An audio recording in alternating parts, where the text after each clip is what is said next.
U তই মোক এটা কথা ক্লিয়াৰ কৰি দে মিন্ময় অজিত তহঁতক মই কৈছোঁ যে পোষ্টাৰখন যে ৰিলিজ কৰিলি তাৰমানে তোৰ হৈ গ'ল চিনেমা কাম হৈ গ'ল পোষ্টাৰখনৰ কমেণ্টছবিলাক তই পঢ়িছ নাই কি কমেণ্ট দিছে কমেণ্টছবিলাক পঢ়িছ নাই পজিটিভে আহিছে কমেণ্টত যে লিখিছে যে কিছুমানে যে আমি ক'ৰ পৰা কুলি চিনেমাৰ পৰা কপি কৰিছে মই কৈছিলো কুলিৰ পৰা কপি আমি ইনস্পিৰেশ্যন লৈছো মানে হলিউড চিনেমা এখনৰ পৰা ইনস্পিৰেশ্যন লৈছো কাৰেক্ট মানে সেইটো তহঁতে ক্লিয়াৰ কৰি দিয়া নাই নহয় যতীন দা মানে কথাটো কি আমি কুলি চিনেমাৰ পৰা কপি কৰা নাই আমি এখন হলিউড চিনেমাৰ পৰা কপি কৰিছিলো নামটো কি মেডাম ৱেবৰ পৰা কপি কৰিছিলো কপি নহয় ক্ৰিয়েটিভ কি মেডাম ৱেব কিন্তু মানুহে কুলি চাইছে কাৰণে মানে মেডাম ৱেবৰ কথা নাজানে কাৰণে কুলি কৈ আছে কিন্তু আমি কুলি পৰা নাই কৰা আমি মেডাম ৱেবৰ হলিউড ক্ৰিয়েটিভ ইনস্পিৰেশ্যন এটা আমি লৈছিলো আমি কপি কৰা কথা তহঁতৰ লগত আৰু মোক এটা কথা কচোন পোষ্টাৰখন ঠিকেই উলিয়ালি মোক যে সোধে মানুহবিলাকে কেতিয়া চিনেমা ৰিলিজ হ'ব ডেটটো যে নাই ডেটছটো ক'ত বা ডেট এটাতো মিনিমাম লাগে ন কৈছিলো ডেট দিব ক কি হ'ল নহয় মানে এইটো আমাৰ এটা মানে এইটো স্যাৰ সবে মানে ডেটস দি থাকে আমি মানে কিবা এটা বেলেগ এটা স্ট্ৰ্যাটেজি ক'ব পাৰি স্ট্ৰ্যাটেজি সিক্ৰেট আমাৰ স্ট্ৰ্যাটেজি নেক্সট প্ল্যান কি তহঁতৰ মানে যতীন দা আমি কি ভাবিছো মানে আমি এইটো মানে এতিয়া আমিৰ খানৰ এটা ফৰ্মেট আছে এইটো আজিকালি সেইটো বহুত চলিছে মানে এইটো মানে আমি এতিয়া আমিৰ খানক কপি নহয় কপি ইনস্পিৰেশ্যন আমি আমিৰ খানৰ পৰা সেইটো ক্ৰিয়েটিভ ইনস্পিৰেশ্যন লৈছোঁ আমি ৰোষ্ট কৰিম বুলি ভাবিছোঁ Jatin Bora self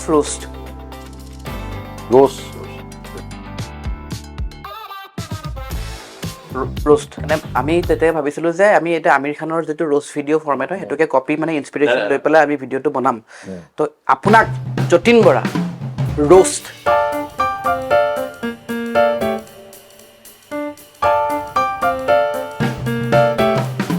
Roast day looking that. Jatin Bora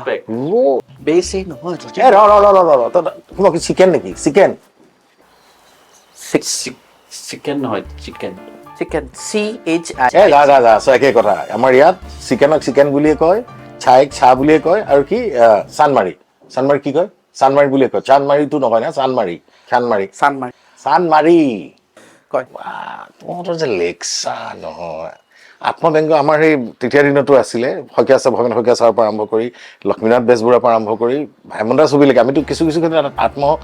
ব্যংগটো কৰোৱে ন এইটো মানে কি হয় জেনজি বিলাকে বহুত কানেক্ট কৰে তহঁতে বেলেগ জানো কিন্তু দেই নহয় এইটো জেন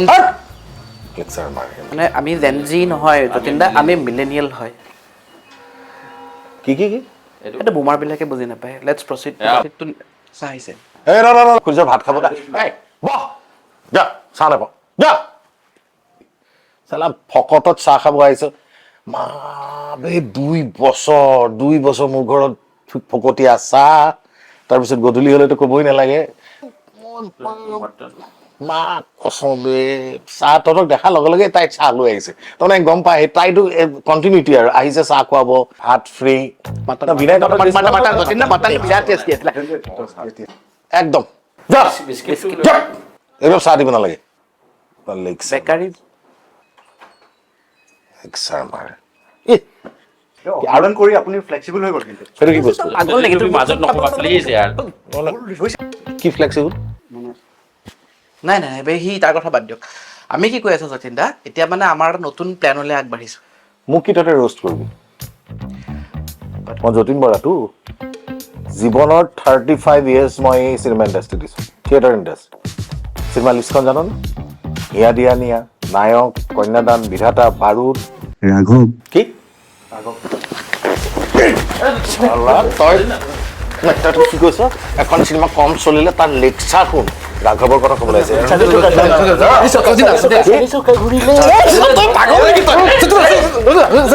চিনেমা এখন অকণমান নচলিলে তহঁতৰ লেকচাৰ বিধাতা মোৰ বিখ্যাত চিনেমা বিধাতা তাৰ 4 চকা ঘূৰিলে লেকচাৰ মাৰে মোক মাথা গৰম নকৰিবি কেতিয়া ৰিলিজ দিবি চিনেমা তহঁতৰ কেতিয়া ৰিলিজ মই কৈ আছো যতীন দা আমি অহা 7 জানুৱাৰী 7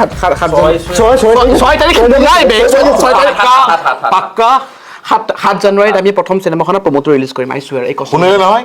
7 জানুৱাৰীত আমাৰ অগ্নিবাণৰ প্ৰমো ৰিলিজ হ'ব 7 জানুৱাৰী